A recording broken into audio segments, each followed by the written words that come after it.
This month, the Durham report was released, exposing the weaponization of the FBI against political opponents.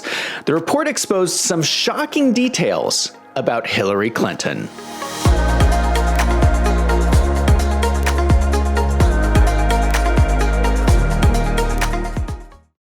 A lot of people do not realize the extent of the information that was revealed in the Durham report. It not only debunks the allegations against Donald Trump for Russian collusion, it also shows how one-sided the FBI was in its approach to the case. The report shows that in 2016, the FBI had 3 different pieces of information. There were 4 open investigations into illegal foreign donations to Hillary Clinton. There was intelligence that Hillary Clinton had approved a plan to falsely accuse Donald Trump of Russian collusion to divert attention from her email scandal. And there was an informant against Donald Trump alleging Russian collusion. The FBI took these 3 pieces of information and launched a full-scale investigation into Donald Trump while protecting Hillary Clinton. That is election interference and the weaponization of the government against one political party. But it gets worse. As we all know now, the allegations against Donald Trump were proven to have been completely false.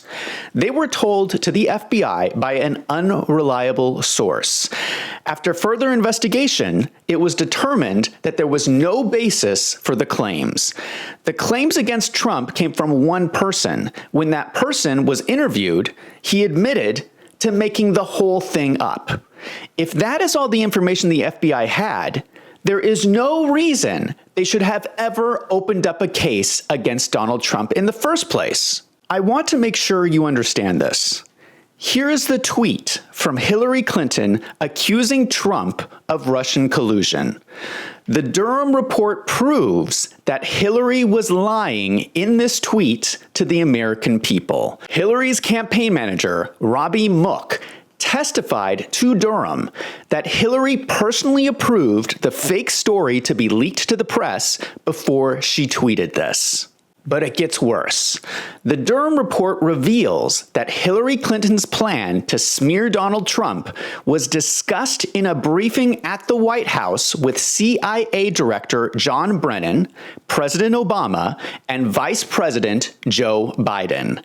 The CIA knew that Hillary was plotting against Trump. The very next day, CIA Director Brennan met with the head of the FBI, James Comey. They were all in on it the entire time. Despite these revelations, the Durham report has been receiving a lot of criticism from conservatives. This is because it provides no recommendation that anyone did anything wrong. Durham is accused of using the report to protect the FBI. Also, the report has been delayed beyond the statute of limitations so that no charges could be brought against Hillary Clinton. To look closer at the Hillary Clinton investigations mentioned in the report, 3 of the 4 investigations into Hillary Clinton were about the Clinton Foundation. These were prompted by investigative reporting by journalist Peter Schweizer when he published a book called Clinton Cash. Now, Peter Schweizer is a senior editor at Breitbart News, which is a right-wing news source, so his writing tends to be motivated by partisanship. The allegations are that the Clintons were using the Clinton Foundation to accept donations in exchange for government influence. Unfortunately, we will never know if the allegations were true or not. Unlike President Trump, the FBI never undertook a full investigation of Hillary Clinton. In fact, just last week, FBI documents were released showing that during Joe Biden's presidency, the investigation into the Clinton Foundation was closed and all evidence has been destroyed. Why did they destroy this evidence? I would have liked to have seen this evidence. When we talk about Hillary Clinton, we have to talk about the fact that people close to her have been dying. In 2016, CBS Las Vegas posted on their website a list of 50 people close to the Clintons who have died mysteriously, either through suicide or unusual circumstances. This is very strange. I don't know anyone who has died mysteriously. Do you? Isn't it unusual that so many of someone's friends committed suicide? These people include coworkers, their security guards, etc. Now, just to be clear, I am not accusing the Clintons of murdering these people. I don't know why these people keep dying. You have to ask CBS that. It's their list. But you have to admit that it is very strange. Since 2016, even more people have been dying who are close to the Clintons. Now, people have been keeping up this list, and depending the list you read, it has increased from 50 to around 70 people who are dead. This is very strange. I'm not sure I even know 70 people. Before I go any further, for my own safety, let me just state for the record that if something happens to me, I did not commit suicide.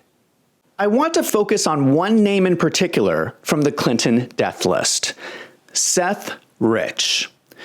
What is interesting about Seth Rich is that he wasn't a suicide. He was murdered, but it was under suspicious circumstances. He was shot in the back multiple times. The police declared his murder a robbery gone wrong, although his wallet, his cell phone, and his credit cards were still on his body. What kind of robbery leaves all the money behind?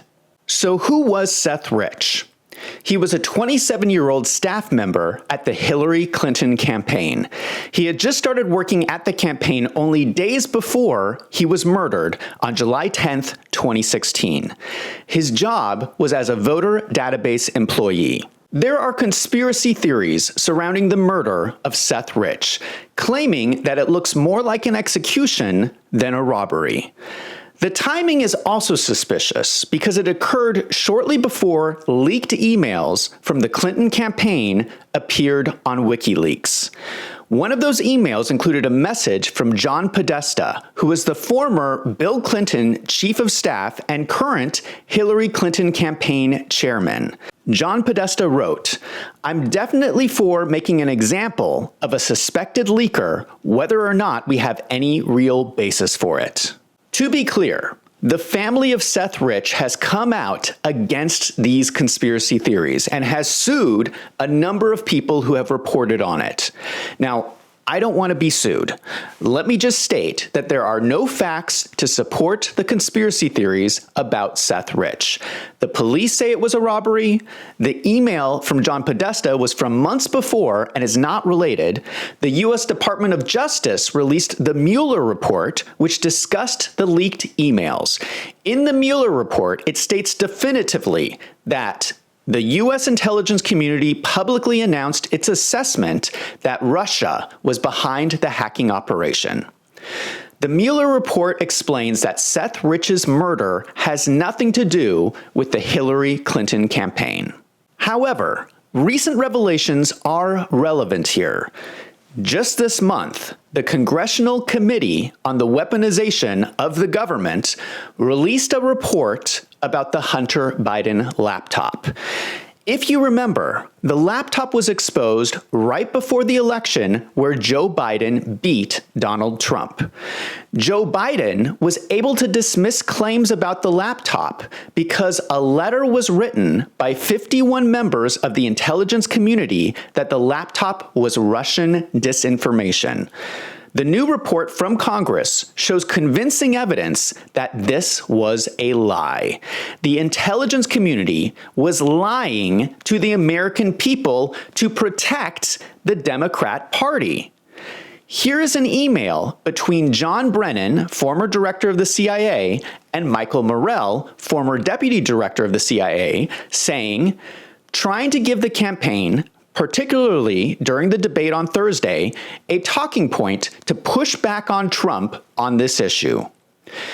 The emails show that the letter was written in a coordinated effort with the Biden campaign. If the name John Brennan sounds familiar, he was the same person who I mentioned earlier that met with President Obama about Hillary Clinton's false Russia plot.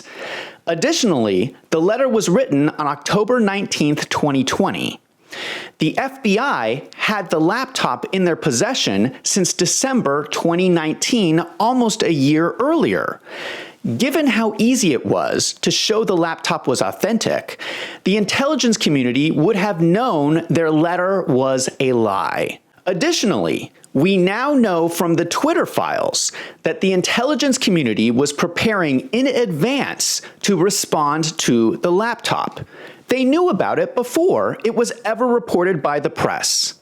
The Twitter files included an agenda from a tabletop discussion led by the intelligence community, running through a scenario where info about Hunter Biden is leaked to the press before the election. This meeting took place in September 2020, 1 month before the 51 intelligence members wrote their letter. They knew the whole time the letter was a lie. They were lying about Russian collusion to protect the Democrat Party. I can understand why the conspiracy theorists doubt the credibility of the U.S. government. The Mueller report is heavily redacted and does not explain what evidence or analysis U.S. intelligence used to blame the Clinton email hack on Russia. I think it's a fair question to ask. Who made that decision? Was it the same people who signed the false letter about Hunter Biden? Let us look. Hillary Clinton falsely accuses Donald Trump of colluding with Russia. Brennan was the head of the CIA. The Hunter Biden laptop was falsely labeled as Russian disinformation. Brennan signs the letter. It is determined that DNC emails were hacked by Russians. Brennan was once again the head of the CIA. So, if the first two examples of Russian collusion were completely false, Brennan blatantly lied in the first two examples, and Brennan was involved in all three, why are we blindly accepting the third one? What was the evidence or analysis they used? Also, Julian Assange of WikiLeaks has said the hack was an inside job. He claims it was not the Russians. He also claims to have physical proof that the Russians did not give him the materials. For clarity, let me just state again, as of today, I have seen no evidence to support the conspiracy theory. The official media narrative is that Seth Rich was murdered in an attempted robbery.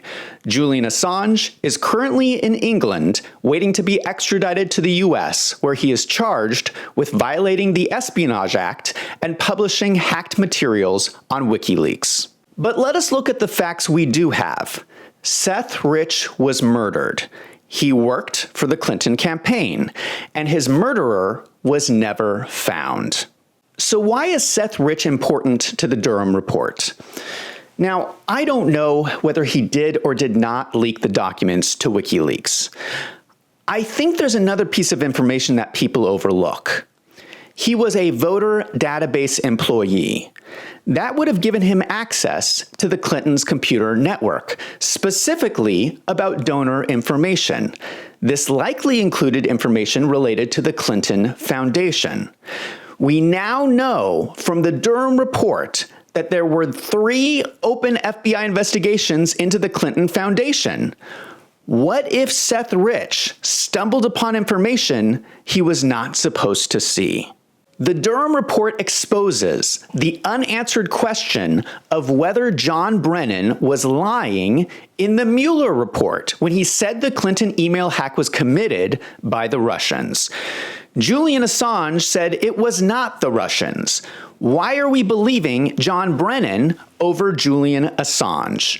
From the evidence I have seen, Julian Assange has a better track record of being a truth teller than John Brennan. I hope the Committee of the Weaponization of the Government investigates the actual evidence that supports John Brennan's statements in the Mueller report, because I would like to know what it was. The unfortunate thing about the Durham report is that it was released after the statute of limitations had already expired for investigating the Clinton Foundation. People are really upset about this. Is Hillary Clinton getting off scot-free yet again? However, there is no statute of limitations on murder. Seth Rich's murder was never solved. Given the revelations in the Durham report, I think we should reopen the case. There is a possibility that the investigation would lead straight back to the Clinton Foundation. Now, it is also possible that no one at the Clinton campaign had anything to do with the murder. But until someone confesses to the murder, we will never know what happened to Seth Rich. Now I want to hear from you. Do you think the FBI should have closed the investigation into the Clinton Foundation? Let me know in the comments down below. I have a lot of important videos to be released soon on this channel, so make sure you hit that subscribe button to make sure you don't miss anything. I'm Zach from Wolves in Finance. Thank you for watching.